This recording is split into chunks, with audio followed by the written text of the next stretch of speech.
ئێمە ئەوەی کە لەم مەجلیسە هەین چ ئەوانەی کە داعی و بانگخوازی دیارن چ ئەوانەش کە لە هەر بوارێکی کاری ئیسلامی بەشدارین و بە دیاریکراویش کە ئەوەی لە ناو هێزێکی ئیسلامی کار کات و لە خەڵکی کە ئەولاتر پێویستی بەناسینی واقعە پێویستی بەناسینی ئەو واقعەیە کە تێیدا ئەژی کە تێیدا تەحەڕوکەکە کە هەوڵەدا بۆ بەدیهێنانی ئامانجەکانی بۆیە کورتترین تعریف طبعا تعریف زۆرە بۆ فقهی واقع وحقيقة من لمحاضركش برزان الناس بالتفاصيل فقهي واقع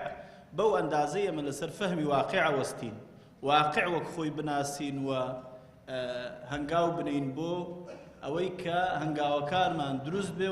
ولام دانوي ولام بوي أو واقع بي وأمان زكانش من تحقيق بي کۆمەڵگای بەشەری بەگشتی ئێستا ئێمە هەرێمی کوردستان کە هەیە هەموومان نەزانین کۆمەڵێک عوامیل و کۆمەڵی فاکتەری گەورە کاری تێکەن ئەڵەن کاتی خۆی لە هیندیەکانیان لە بەریتانیەکانیان پرسی بۆچی نەتانتوانی لە هیندستان بۆ ماوەیەکی دوور بمێننەوە بۆ نەتانتوانی ئیدامە بە ئەو داگیرکاری خۆتان بدەن کە پێچەوانەی ئەوەتان ئیدامە پێدا درێژەتان پێدا لە عێراق لە میسر لە سووریا ئەوەی کە دابەش کرا بەسەر وڵاتانی ئیستیعماری ئەو کاتجاوەی ئینتیدابی بەریتانی بوو ئەوەی فەڕەنسی بوو ئەوەی کە زلهێزەکانی تر بوو ئیتالی بوو کوێ بوو بۆ نەتانتوانیەوە بەریتانیەکان تەمان خۆتان ئەزانن یعنی مەرگەساتی دەرچوونی بەریتانیەکان لە هیندستان مەرگەساتێکی گەورەیە و هیندستانەکان بە جۆرێک هیندەکانیان بەریتانیەکانیان وەدەرنا کە بۆ پشتا و پشتیشان تەمەیان کردن وتیان لەبەر دوو خاڵی ئەساسی ئەمە نەمانتوانی لە هیندستان بمێنینەوە چونکە لە هیندستان نە زۆرینەیەکی ناوشیارمان دەستکەوت نە کەمینەیەکی خۆفرۆش هەبوو هەمیشە ئەو واقعەی کە ئیستیعمار تێیدا گەشەی کردووە و دەستی بەسەر سامانی ئەو گەل و وڵاتانە داگرتووە دوو فاکتەری ئەساسی هەبووە گەلێکی ناوشیار گەلێکی بێئاگا و کەمینەیەکی دەستەڵاتداری خۆفرۆش کەمینەیەکی دەستەڵاتدار کە ژێرخانی اقتصادی و ئابووری وڵاتەکە ئەخاتە ژێردەستی وڵاتە بیانیەکان و ئەوانەی کە ئەوان خزمەتیانەکەن لە پێناوی هێشتنەوەی کورسیەکەیان بۆیە مەشهورە کاڵن کاتی خۆی غاندی گوتوێتی هەر سەرکردەیەکتان بینی بۆ هیندیەکان گوتوێتی هەر سەرکردەیەکتان بینی ئەگەر کورسیەکەی بێگانە پێیدا هەرگیز بە تەمای خزمەتی مەبن چونکە هەرگیز بێگانە کورسی دەستەڵات ناداتە هاوڵاتێکی وڵاتەکەی خۆتان کە خزمەتکاری ئەو نەبێ بەڵام هەر دەستەڵاتدارێکتان بینی گەلەکەی خۆی کورسی پێدا چاوەڕوانی خزمەتی لێ بکەن چاوەڕوان بکەن کە ئەو خزمەتتان بکات ئەمە یعنی واقع ناسی بۆ ئێمە تەماشاکەی تۆ لەوێ ئەوان تێگەیشتون لە واقعی خۆیان کە دوو فاکتەری ئەساسی هەیە بۆ ئێمە ئێستاش بەڕێزان هەمیشە ئێستا دووشت زۆر کاریگەری لەسەر هەرێمی کوردستان هەیە دائما ئەم دوو کاریگەریە شەمێنێتەوە یەکەم ئەڵێن ئەوەی کە تەغیرەکە هوشیاری گەل و میلەتە وەکو خاڵی ئەساسی دوو ئەو هێز و قووەتانەی کە لە ڕووی هەرێمیەوە یا لە ڕووی دەولیەوە کاریگەریان لەسەر وڵاتەکە هەیە ئەوەی کە بانگخوازە ئەوەی کە داعیە ئەوەی کاری سیاسی ئیسلامیە کە ئەوەی لە بازنەی ئیسلامی کارەکە ناکرێت لە واقع بێ ئاگا بێ و هەنگاو بنێ ناکرێت ئەو بابەتانەی ئەی خاتە ڕوو مستەجداتی واقع نەبێ ناکرێت کە خۆی بزانێ وشیاری گەل بە ئاگایی میلەتان بە ئاگایی هەر گەلێک گەورەترین پاڵپشت و سەنەدی پەیامی پێغەمبەرانە بەس بابەتەکانی لە خزمەتی وشیاری میلەتەکەدا نەبن و ئەو بابەتانەش ڕوونن کە هەمیشە کە تۆ بەڕێزان هەر بانگخوازێک دیقەت بدەن هەر ئەهلی هەر کەسێک کە لەسەر مینبەرە حەقیقەت ئەگەر چۆ قوڵایی وشارکردنەوەی گەل هەنگاوەکانی هێنانە خوارەوەی لەسەر ئەو مینبەرە دەست پێکە بۆیە خۆ نابێ ئەو کەسە دڵی بەخۆی خۆش بێ کە هیچ کەس پێی ناڵێت و بابەتەکانت بۆ چووکە بابەتەکانی مەترسینین بۆیە ئێمە لە تعریفەکەی کە لە بەردەستی خۆتان هەتانە سەیریکەن ئێمە لە فقهی واقع لەسەر چیە وەستین لەسەر ئەوەی کە ئەو عوامیل و فاکتەرانەی کە کار لە کۆمەڵگاکانەکەن چین ئەو عامل و فاکتەرانی کە کار لە کۆمەڵگاکانەکەن و هەروەها ئەو هێزانەی کە کاریگەریان لەسەر وڵاتان هەیە کاریگەریان لەسەر ئێستا ئێمە هەمومان ئەتوانین 4-5 دەوڵەت بژمێرین هەم لە نزیکی خۆمان هەم لە دووری خۆمان کە کاریگەری گەورەیان لەسەر هەرێمی کوردستان هەیە.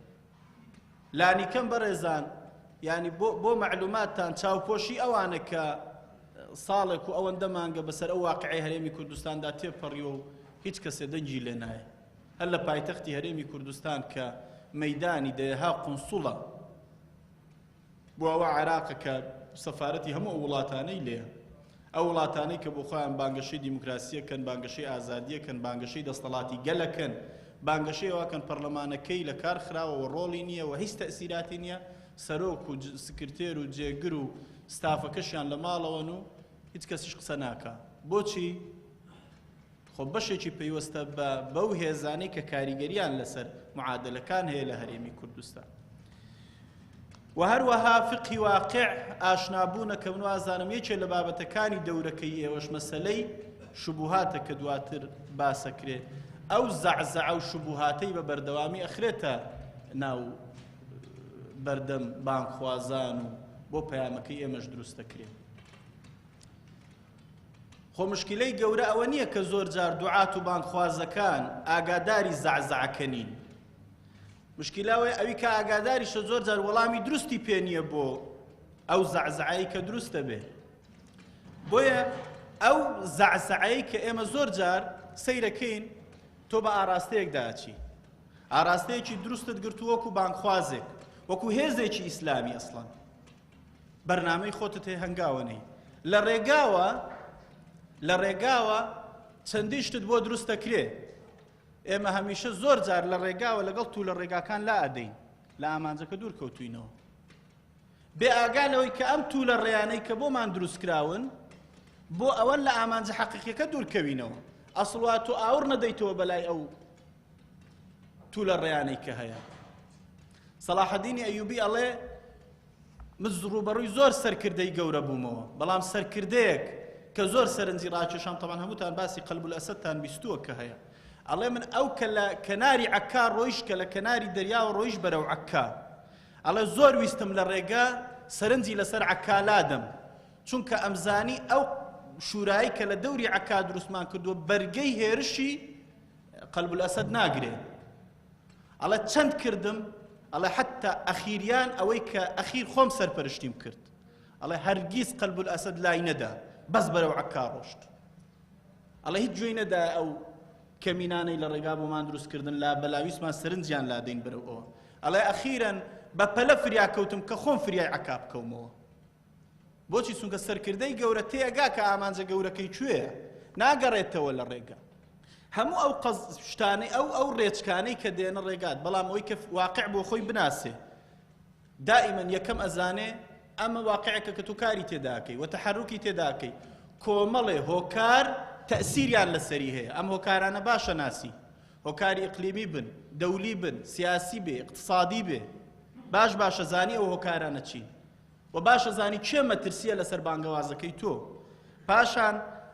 هێزە گەورەکان باشە زانی و سروشتی ئەو هێزە گەورانە ناسی، طەبیعەتیانە ناسی و ئەزانی ئەو هێرش. یعنی ئێمە زۆر جار چاوەڕوانین بەشێ لەو هێزە گەورانەی کە لە دنیا هەن لەگەڵ ئێمە زۆر بە ئەهلی کەرەم بن، ئەهلی مەرحەمەت بن، بە سۆز و ڕەحمەتەوە مامەڵەمان لەگەڵ بکەن، بەڵام گەر چوار هەنگاو بنێین و سەیرێکی هەر ناوەڕۆکی قورئانی پیرۆز بکەین تێگەین خوای پەروەردگار طەبیعەتی ئەوانەی بۆ باس کردووە.